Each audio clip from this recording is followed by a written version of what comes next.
पृथला विधायक नैनपाल रावत का बड़ा बयान सामने आया है। बीजेपी के टिकट पर चुनाव लड़ना प्राथमिकता है, ये नैनपाल रावत कहते हुए नजर आए हैं। नैनपाल रावत ने यह भी कहा कि बीजेपी टिकट नहीं देगी तो निर्दलीय लड़ेंगे चुनाव।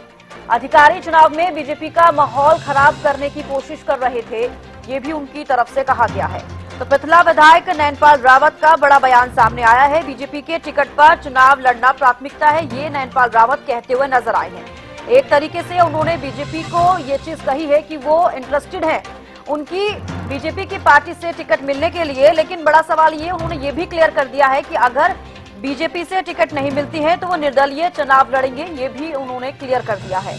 तो देखिए, पृथला विधायक नैनपाल रावत का बड़ा बयान सामने आया है। बीजेपी के टिकट पर चुनाव लड़ना प्राथमिकता है, ये नैनपाल रावत कहते हुए नजर आए हैं।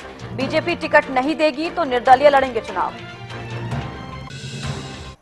एक है देखो, मुझे भारी उम्मीद है जिस प्रकार से मैंने भारतीय जनता पार्टी के लिए काम किया है, फ्रंट फुट पर आकर के मैं चाहे राज्यसभा चुनाव की बात हो, चाहे विधानसभा के सत्रों की बात हो, चाहे किसी को जवाब देने की बात हो, और चाहे लोकसभा चुनाव में भारतीय जनता पार्टी के लिए वोट मांगने की बात हो, हर जगह मैं इंडिपेंडेंट होते हुए फ्रंट फुट पर खड़ा हूं भारतीय जनता पार्टी के लिए। क्यों? क्योंकि भारतीय जनता पार्टी का विजन एक है, नेशन फर्स्ट, देश प्रथम, और मैं भी मेरे देश से प्यार करता हूं, देश की मिट्टी से प्यार करता हूं, इसलिए भाजपा को पसंद करता हूं। और अगर भारतीय जनता पार्टी किसी कारणवश टिकट न दे पाई तो मैं इंडिपेंडेंट चुनाव लड़ना पसंद करूंगा। तो ज्यादा जानकारी के साथ राजेंद्र दहिया फरीदाबाद से ब्यूरो चीफ हमारे साथ जुड़े हैं। राजेंद्र, देखिए, पृथला विधायक नैनपाल रावत का बड़ा बयान सामने आया है। बीजेपी के टिकट पर चुनाव लड़ना उनकी प्राथमिकता है, ये वो कहते हुए नजर आए हैं, लेकिन उन्होंने ये भी क्लियर किया है कि अगर टिकट नहीं मिलती है तो निर्दलीय चुनाव लड़ेंगे। तो इसका बिल्कुल मैं आपको बता दूं, जिस तरीके से लगातार पहले से ही बीजेपी का साथ देते आ रहे हैं नैनपाल रावत, और आजाद उम्मीदवार के तौर पर जीते थे। हालांकि पहले भी बीजेपी में शामिल थे, लेकिन टिकट कटने की वजह से उन्होंने आजाद उम्मीदवार के तौर पर चुनाव लड़ा और जीत भी लिया।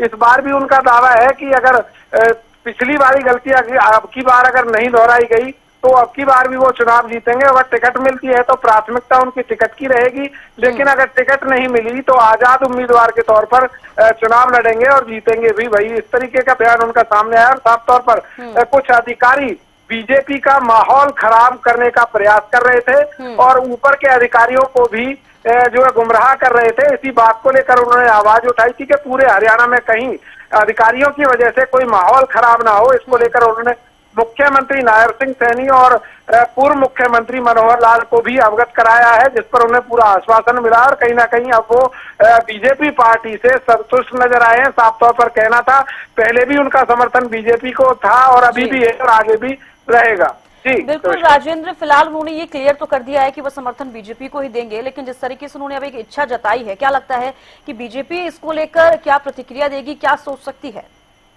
देखिए, कहीं ना कहीं जिस तरीके से लगातार पिछले 5 साल से लगातार बीजेपी को समर्थन कर रहे हैं, और चाहे लोकसभा की बात रही हो, लोकसभा में पूरा जोर शोर उन्होंने चुनाव में लगाया, और कहीं ना कहीं यही कारण रहा कि काफी सारे वोट उनकी वजह से बीजेपी को मिले। लेकिन अब देखने वाली बात यही होगी कि बीजेपी का फैसला इनको लेकर क्या बीजेपी को दे पाएगी, क्योंकि अन्य कई उम्मीदवार मैदान में है, लेकिन सबसे सशक्त दावेदार जो है नैनपाल रावत ही पृथला से माने जा रहे हैं। चलिए, बेहद शुक्रिया राजेंद्र हमारे साथ जुड़ने के लिए, तमाम जानकारी देने के लिए। तो देखिए, पृथला विधायक नैनपाल रावत का बड़ा बयान सामने आया है। बीजेपी के टिकट पर चुनाव लड़ना उनकी प्राथमिकता है, ये भी उन्होंने क्लियर किया है। साथ ही तौर पर उन्होंने ये भी कहा कि बीजेपी टिकट नहीं देगी तो निर्दलीय चुनाव लड़ेंगे।